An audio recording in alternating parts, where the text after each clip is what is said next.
સુરત રાંદેર પોલીસે હાઇબ્રિડ ગાંજાના જથ્થા સાથે યુવકને ઝડપી પાડ્યો. સુરત શહેરમાં નશાખોરી સામે ચાલી રહેલી કાર્યવાહી અંતર્ગત રાંદેર પોલીસે સરાહનીય કામગીરી કરી છે.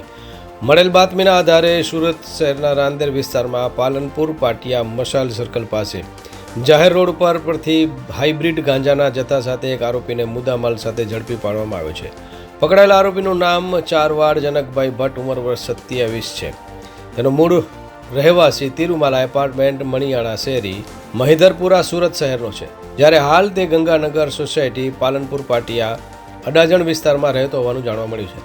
આરોપી નોકરી ધંધા સાથે સંકળાયેલો હોવાનું પોલીસ તપાસમાં બહાર આવ્યું છે.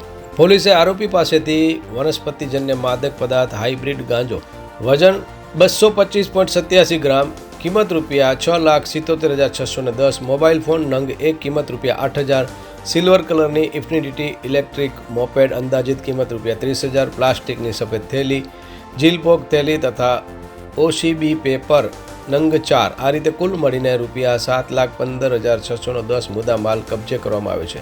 સ્ટોરી બાય હરેશ રાજપૂત, સુરત, મા ન્યૂઝ.